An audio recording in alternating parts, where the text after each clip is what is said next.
ക്രിസ്തുവ ദേവദാസനും അധ്യക്ഷനും ശേഷം കടന്നു വന്നിരിക്കുന്ന ഏവർക്കും കർത്താവായ യേശുക്രിസ്തുവിന്റെ നാമത്തിൽ എൻ്റെ സ്നേഹവന്ദനം. ആദ്യമായി കണ്ണിലടയ്ക്കാം, പ്രാർത്ഥിക്കാം. എല്ലാവരും എൻ്റെ ഒപ്പം പ്രാർത്ഥിക്കണം, കാരണം ഇത് കേൾക്കുന്നത് നമുക്ക് അനുഗ്രഹമായിരിക്കേണ്ടതിന് വേണ്ടിയിട്ട് പ്രാർത്ഥിക്കാം.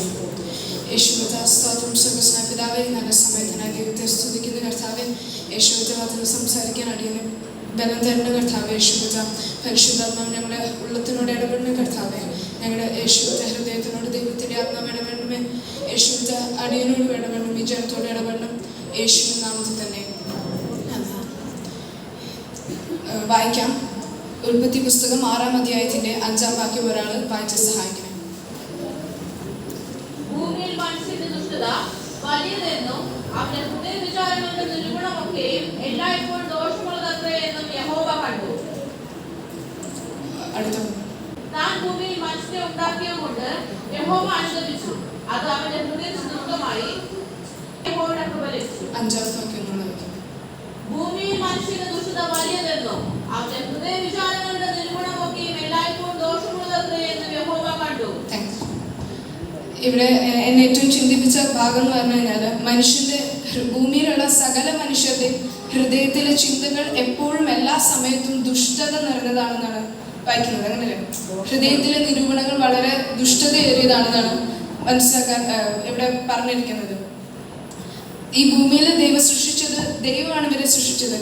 ദൈവം സൃഷ്ടിച്ചപ്പോൾ ആരെയും ദുഷ്ടത ഉള്ള ഒരു ഹൃദയത്തോടെ അല്ല സൃഷ്ടിച്ചത്. എന്നാൽ ഇങ്ങനെ കാലം മാറി വന്ന് മനുഷ്യൻ പാപത്തിന് വീണുപോയി. അതിനുശേഷമായി ഓരോ പ്രാവശ്യവും ഇങ്ങനെ പാപത്തിന്റെ അളവ് കൂടി വന്ന് നോഹയുടെ കാലമായപ്പോൾ ദൈവം തന്നെ പറയേണ്ടി വന്നു, ഞാൻ ഉണ്ടാക്കിയ മനുഷ്യരെ ഞാൻ നശിപ്പിക്കാൻ പോവാണ്. ദൈവം സ്വന്തമായി സൃഷ്ടിച്ച ദൈവത്തിന്റെ ക്രിയേഷനെ ദൈവം തന്നെ നശിപ്പിക്കേണ്ട അവസ്ഥ വരാൻ കാരണം 5-ാമത്തെ വാക്യത്തിൽ പറയുന്നു, അവരുടെ that every inclination of the thoughts of the human heart was only evil at all the time. ഹൃദയത്തിൽ എന്തെങ്കിലും ഒരു കാര്യം വരുന്നുണ്ടെങ്കിൽ മനുഷ്യർ അത്രയും അധംപതിച്ച ലെവലായി. അതായത് എന്തെങ്കിലും കാര്യം ഹൃദയത്തിൽ വരുന്നുണ്ടെങ്കിൽ അത് മൊത്തം പാപം നിറഞ്ഞതാണ്. ഒരാളോട് എന്തെങ്കിലും ചെയ്യുന്നുണ്ടെങ്കിൽ അതിൻ്റെ പിന്നിലുള്ള ഉദ്ദേശം എന്ന് പറയുന്നത് അത്രയും അധംപതിച്ച, അത്രയും ശരിയല്ലാത്ത ഒരു ഹൃദയമായിരുന്നു ആ കാലഘട്ടത്തിലെ ജനങ്ങളെന്ന്. നമ്മൾ നോഹേനെ നമുക്കിപ്പോഴും നമ്മൾ ഈ ഭാഗം വായിക്കുമ്പോൾ നോഹയുടെ കാലത്തിൽ എന്ന് നമ്മൾ പറയാറുണ്ട്. എന്നാൽ എന്നെ ചിന്തിപ്പിച്ച ഭാഗം എന്ന് പറഞ്ഞു കഴിഞ്ഞാൽ, നമ്മളെ സ്വയം നമ്മളെ ഇപ്പോൾ നമ്മളായിരിക്കുന്ന നമ്മളെ എടുത്ത് നോക്കാം. നമ്മുടെ ഹൃദയത്തിലെ ചിന്തകൾ എത്രമാത്രം ശുദ്ധിയുള്ളതാണെന്ന് നമ്മൾ പരിശോധിക്കേണ്ടതായിട്ട് ഭയങ്കര ഇമ്പോർട്ടൻ്റ് ആണ്. കാരണം നമ്മുടെ ഹൃദയത്തിൽ വരുന്ന ഓരോ ചിന്തയും നമ്മൾ പലപ്പോഴും ചിന്തിക്കാറുണ്ട്, ഞാൻ ആ ഉദ്ദേശത്തോടെ അല്ല ചെയ്തത്, ആ ഉദ്ദേശത്തോടെ ഒന്നും അല്ലെന്ന്. നമ്മൾ പലപ്പോഴും പറയുന്ന കാര്യങ്ങളല്ല നമ്മുടെ ഹൃദയത്തിലുള്ളത്.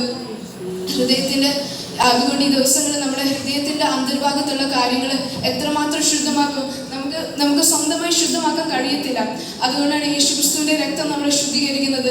യേശുപ്പത്തിനോട് പറയാൻ എനിക്ക് ശുദ്ധമുള്ള ഒരു ഹൃദയം വരുന്നില്ല. എനിക്കെപ്പോഴും മറ്റുള്ളവരോട് ദേഷ്യം, എനിക്ക് മറ്റുള്ളവരെ പറ്റി കുറ്റം പറയാൻ ഭയങ്കര ഇൻട്രസ്റ്റാണ്. എൻ്റെ ഈ സ്വഭാവം മാറ്റി തരുന്ന കർത്താവേ എന്ന് പറഞ്ഞാൽ ഉറപ്പായും ചെയ്തു തരും. ഞാൻ ചെറിയൊരു എക്സാമ്പിൾ പറയാം.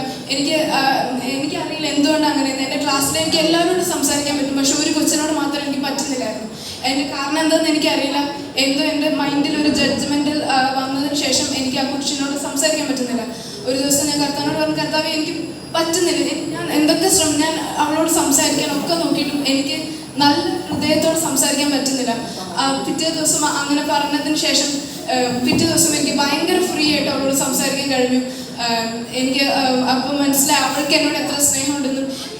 നമ്മളപ്പോൾ ഓരോ വിഷയങ്ങൾ ഇങ്ങനെ ചോദിച്ചു കഴിഞ്ഞാൽ കർത്താവ് നമ്മളോട് തരാൻ വേണ്ടി റെഡിയായി നിൽക്കുന്ന കർത്താവാണ്. നമ്മൾ ചോദിക്കാത്തതുകൊണ്ടാണ് കർത്താവ് തരാത്തത്. അതുകൊണ്ട് ഈ വചനം കേൾക്കുന്ന ആരെങ്കിലും നിങ്ങളുടെ ഹൃദയത്തിൽ ഒരാളോടെങ്കിലും ദേഷ്യം വെച്ചുകൊണ്ടിരിക്കുകയാണെങ്കിൽ നമുക്ക് ടൈം അധികമില്ല. നമ്മൾ ഒത്തിരി വേസ്റ്റ് ചെയ്ത് കളഞ്ഞു. ഇനി സമയം ഭയങ്കര ചുരുക്കണം, അത്ര ലിമിറ്റഡ് ആണ് ടൈം. അതുകൊണ്ട് ചിലപ്പോൾ ഈ പ്രസംഗം ഒരുപക്ഷെ എന്നെ ഉൾപ്പെടെ ഇത് ഒരു ലാസ്റ്റത്തെ ഫൈനൽ വാർണിംഗ് ആയിരിക്കും. ഒരുപക്ഷെ ഇനി ഒരിക്കലും ആരും നമ്മളോട് ഇങ്ങനെ പറയത്തില്ലായിരിക്കാം, എന്നെ ഉൾപ്പെടെ യേശുവിച്ച. അപ്പോൾ നമുക്ക് കർത്താവിനോട് ചോദിക്കാം, കർത്താവ് എൻ്റെ ഹൃദയത്തെ മാറ്റണം, കർത്താവ് എനിക്ക് സ്നേഹിക്കാൻ പറ്റുന്നില്ല, എന്താ ചെയ്യുന്നത്? കർത്താവിനോട് ചോദിക്കാം, കർത്താവ് നമുക്ക് ഉറപ്പായും തരും. ഈ വചനങ്ങൾ ദൈവം നമ്മെ സഹായിക്കട്ടെ.